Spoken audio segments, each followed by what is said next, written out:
Okay, so whatever the develop, so it is we problem how to develop the models. These are their problems.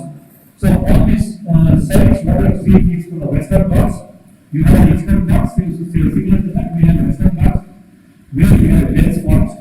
Okay, so these are the problems, and for these sites they develop the models. Now, look at this. Now, at the end of the semester, is my father principal. There is a jury. Okay, she is objective director, my colleagues. Okay, professors from other departments. So we call them. They come and judge the project which is good project. Okay. Now, if you ask me what is the prize money, you will be astonished. The prize money is only 1,000 rupees. First prize is 1,000 rupees, second prize is 750 rupees, third prize is 500 rupees. And the maximum marks allotted is only 10 marks. You won't believe the kids enjoy everything. Now, these are our stars. Okay, all these kids are in top universities. Okay, US universities, now also they come. I think 2 years back they passed out, even now they come and they share their experiences. I was mentioning about these projects are in Western Ghats. Okay, so when those forests are reserve forests, but in spite of that, once they develop the forest, they wanted to see and know that whatever the forest is there, if you go to the site, you are going to see the same ground there, they try to improve to the place. Okay, so that's a kind of attachment they have for this project. That's a great way. So this is a one semester project. Okay, so after this we call it as Capstone Project. So we are preparing. We started this journey in 2030, and it's from that time onwards. So every year we are continuing with this.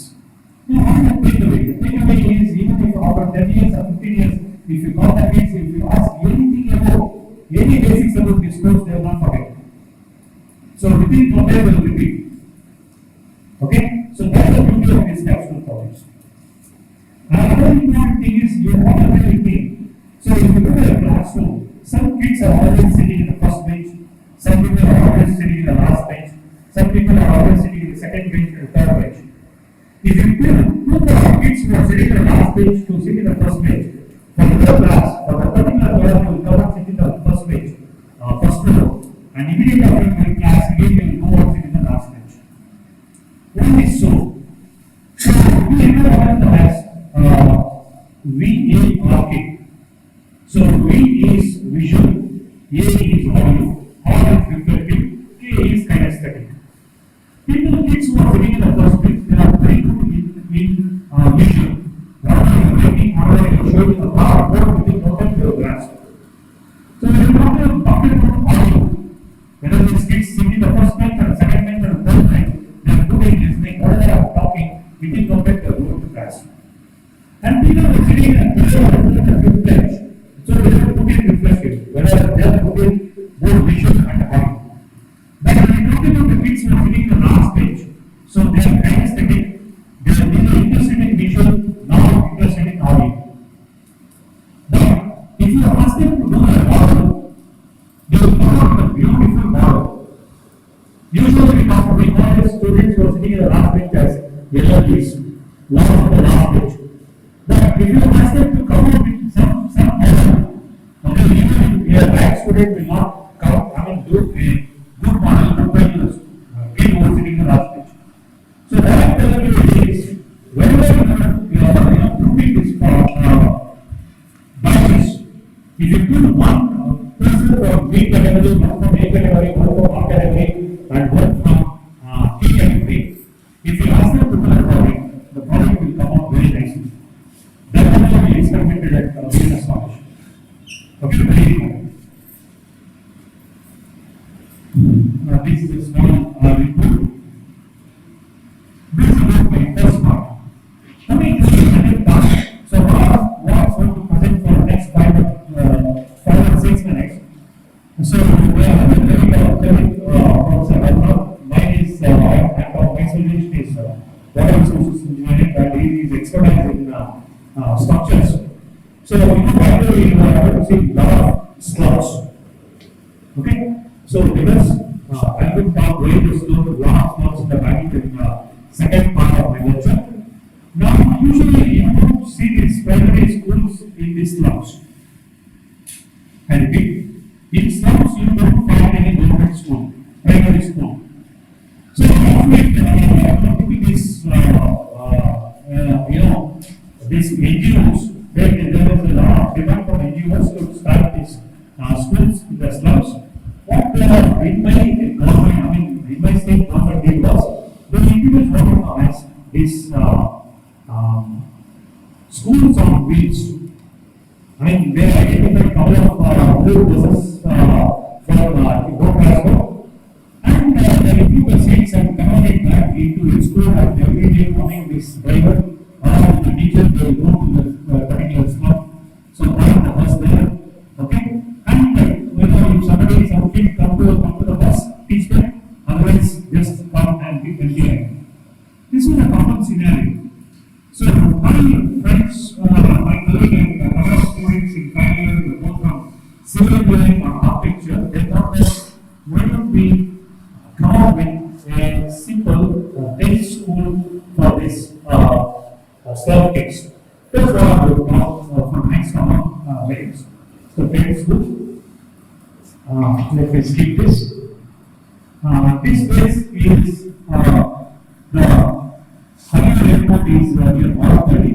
So this place, this arcade is very next to that airport. That place is called Korea. This is the Bangalore. Currently, I am doing a interstate and interstate migrating method. I'll tell you why. We just saw the increase in already large number of children who exit out of school. Many of these children have not been enrolled in formal schools and some are dropouts. The state HSC authorities have realized that it is easier to provide education within a residential community and introduce a tech school program.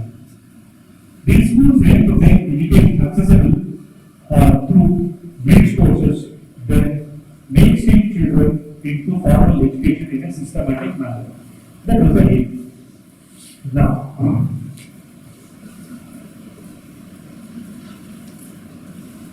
this is very important. These Nigerian kids, all the kids live in a slum, they accept this tech school.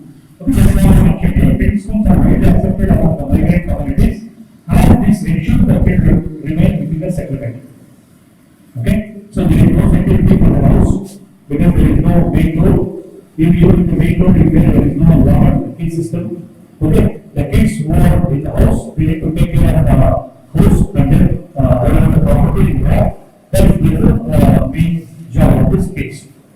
Proximity to their home allows the children to make intermediate visits to their house, to look out their belongings, to store water with the water that comes there, and also to look after their younger siblings. Okay? So most parents prefer their children to remain in tech schools, and the children will not be able to perform these duties if they were to graduate from their formal school. This is the basis. Now, so with this basic idea or basically, so my colleague and there were 8 civil engineering students and 4 architecture students, they jumped into coming out with a tech school. So what are the constraints? The constraints are one is modularity, the second one is budget, the third one is portability, next one is adaptability, simplicity, ease of installation, replicable, ease of storage, and so on and so forth. Now you all agree with me, there are politicians involved, you cannot do anything. Okay? So without the political interference, they need to construct the tech school. That's a big challenge that we did mention here. Now, reflections of definition. These concepts are always described in correct schools, and the correct concept perfectly fits this critical. Let me skip this. Now, so this is the existing couple of tech schools which are already there in some of the slums. So these kids, the first assignment is they visited these tech schools, they study how these tech schools work, okay, how they construct it. So what are the constituents of these 10 schools and so on and so forth. Now, this is analyzing the data.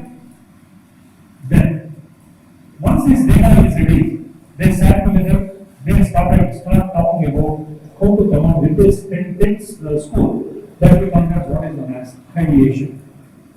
Now, this is a cycle. So, this is 54 by 61 with the help of the local NGO, they got this site. Okay, clear?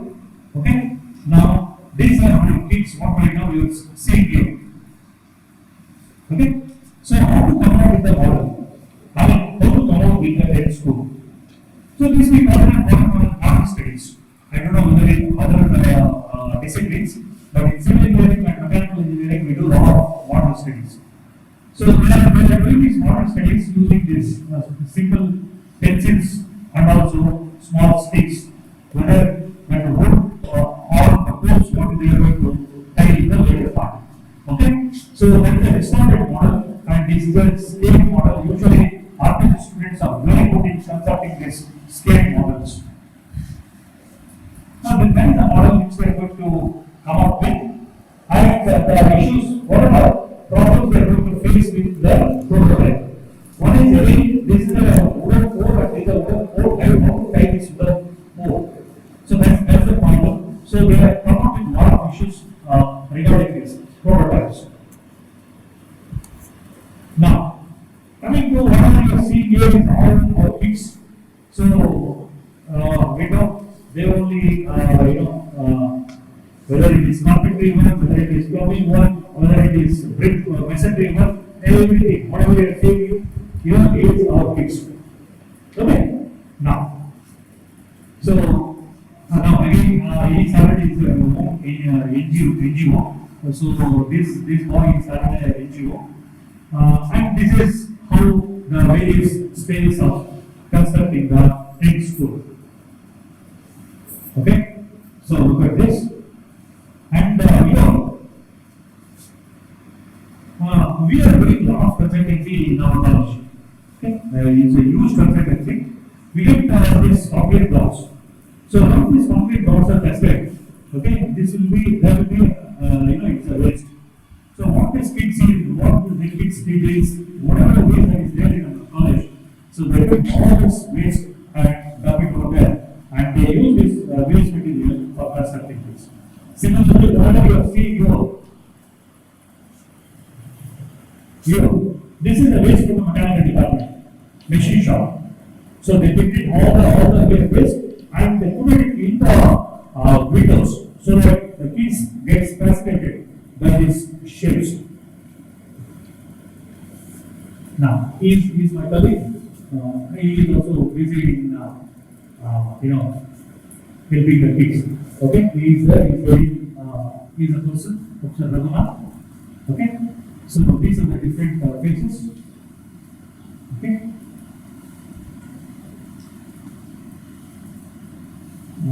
This for kids entertainment, they introduce a couple of electronics too. These are almost to final stage. And the next one is these are very important installing. Okay, so they also provided a toilet. Again, they only constructed the toilet. And this is almost final. And this is a final shape.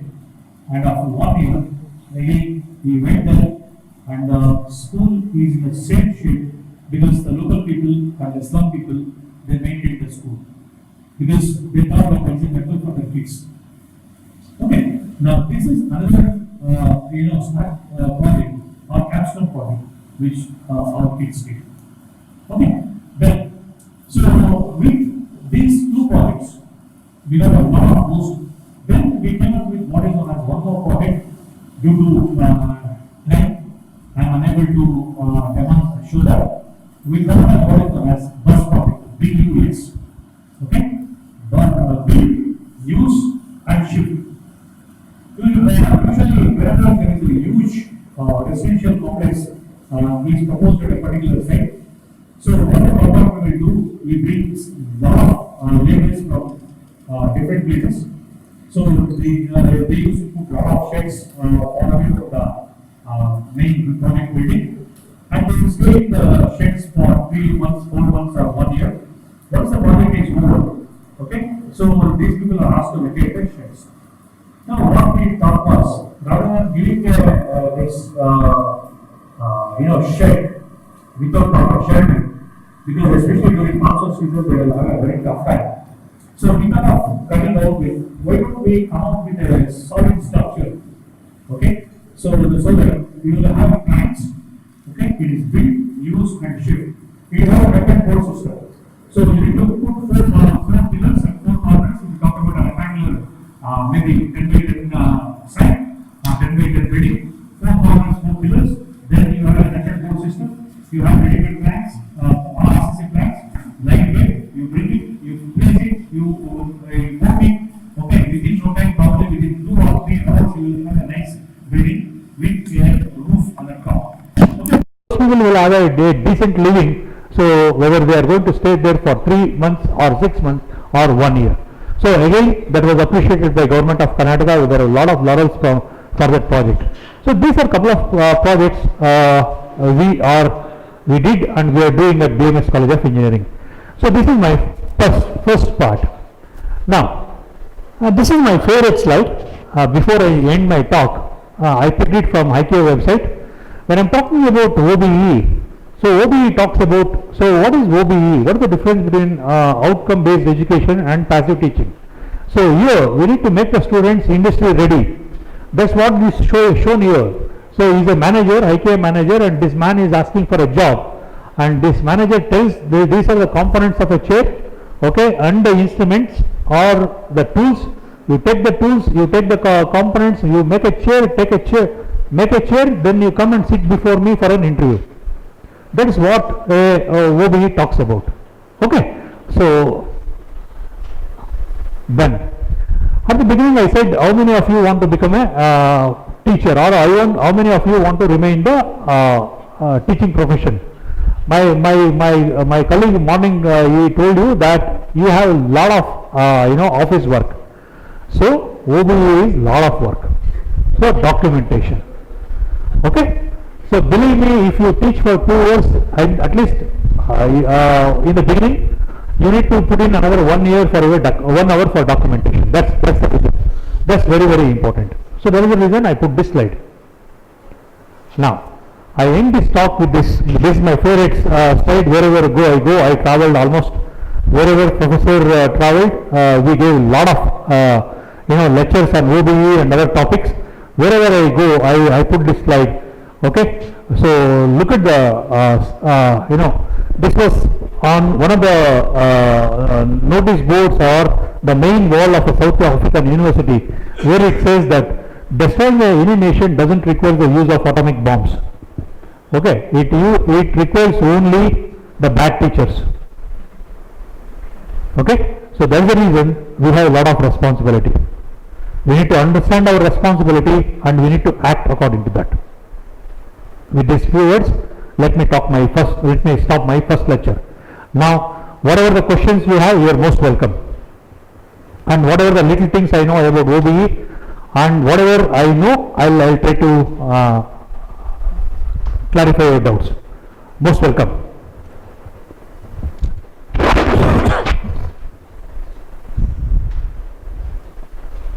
Any questions?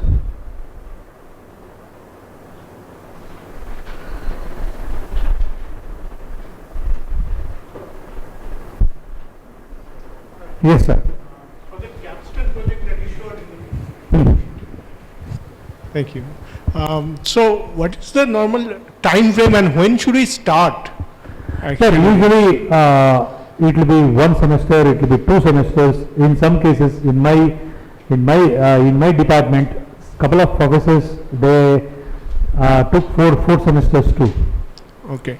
But if it's, for example, the reason I'm asking, if it's a 1 semester course or 1 semester project, so they must have come with some prerequisite knowledge for that, or you are going to, as the courses go along, you will start teaching them? No, it depends on the interest. Okay. Now, remember, not all 60 students will come forward to work for especially for this 10th school what I showed. Okay. Out of 60 students, only 12 students came forward. Okay. Urban kids, they don't like to work or come for this type of, unless until their mind is totally different. Okay, sir. Thank you.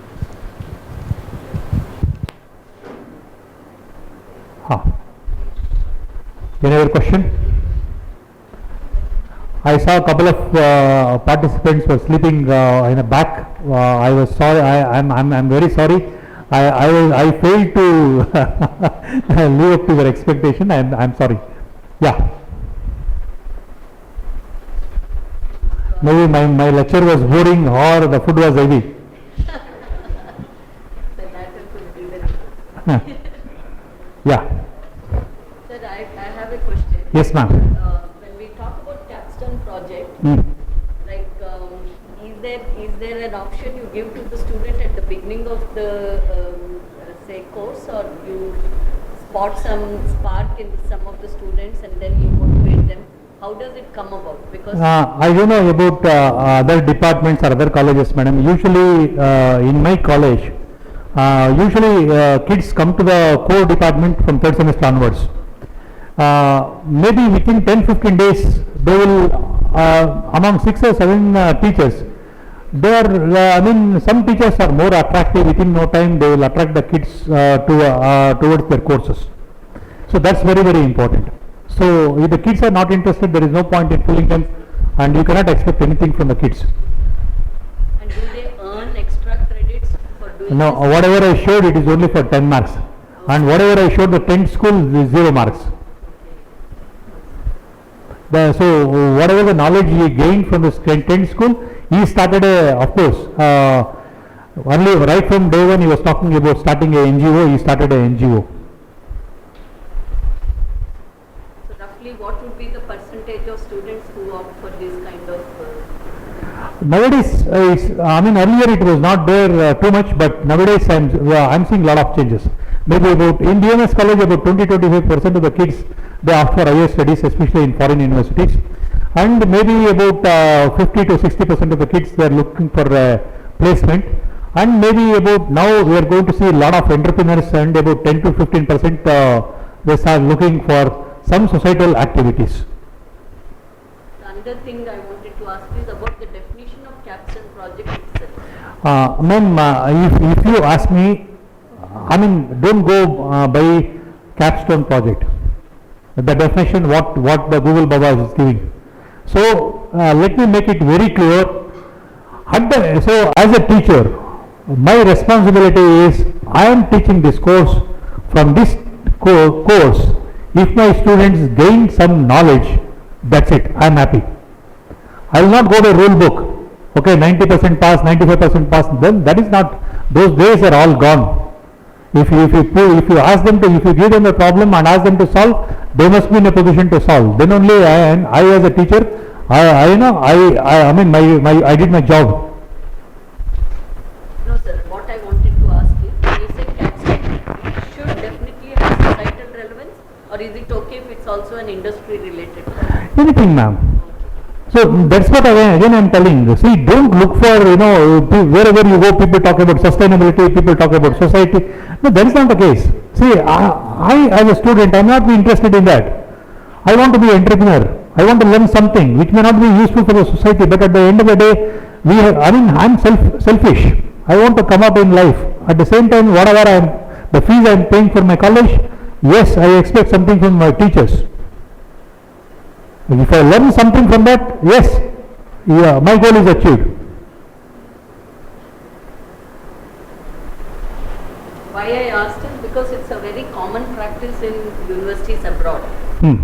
So particularly those who are in this heavy science, engineering disciplines like mechanical, civil, but that may not be the case for circuit branches.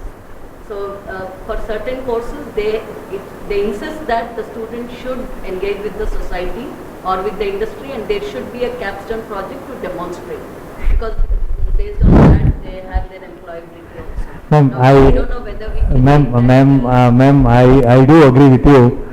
Unfortunately, we are neither 100% Indian, 100% westernized. Okay. So whatever the Western people say, we blindly follow that. Okay, this is unfortunate. And everybody knows, everybody talks about carbon load. Who created this carbon load? And we, India, even though we have a highly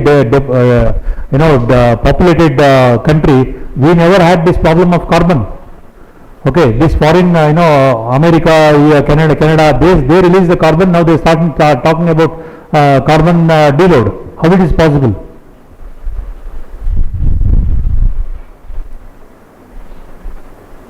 Any questions? Any reflections? People sitting in the last bench, at least you can ask a question. I am not as strict as my professor, my colleague.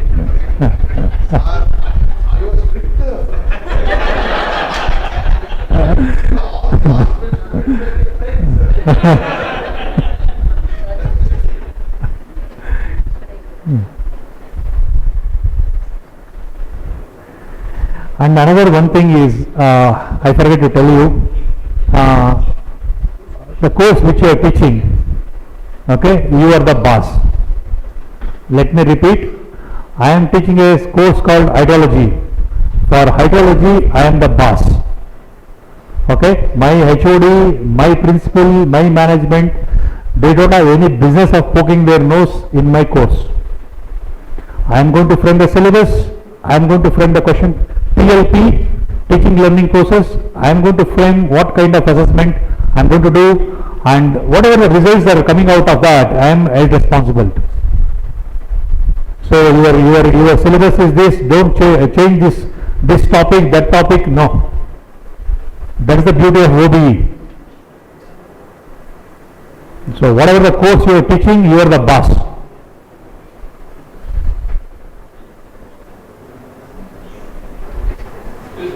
Huh. There you mentioned three things in engineering education. Huh. One is the knowledge and skills and attitude, or the behavior. Yeah.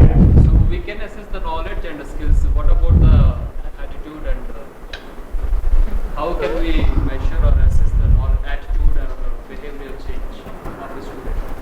So that's what morning he spoke on that thing, entire rubrics. You have a rubrics now. He spoke about the internship. He spoke about the project. Connect that with the rubrics. Okay, that is the reason he introduced rubrics. So there are 5 rural students. Suppose if he is one urban student, extraterrestrial. If this fellow, if he doesn't mingle with the rural students, what are you going to give 100 out of 100 for this urban kid? Impossible. So that fellow will come tomorrow with his parents. So when you gave only 40 out of 100, for others you gave 90 out of 100. So you must have that rubrics. Okay. So for everything, sir, wherever it is not quantifiable. So in case of a semester end examination, you have the direct questions, you have a scheme and solution, and you have the marks allotted for each and every question. Direct measurement. But in case if we talk about this indirect, how he presents his presentation, then directly you cannot, unless until you have a rubrics. I hope I am clear. Yeah.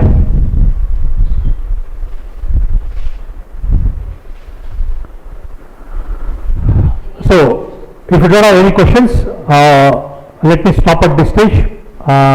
If you have any questions, today, tomorrow, or day after tomorrow, or whenever you feel like, so we have our email address. Okay, we are good in responding through emails. So, whatever the queries that come from your side, we are most happy to answer your queries. Whatever the little knowledge we have about this OBE. Okay, so thank you very much. This is about the first part of my lecture. Ours is a small campus. We can show you whatever the little things we are doing at BMS College.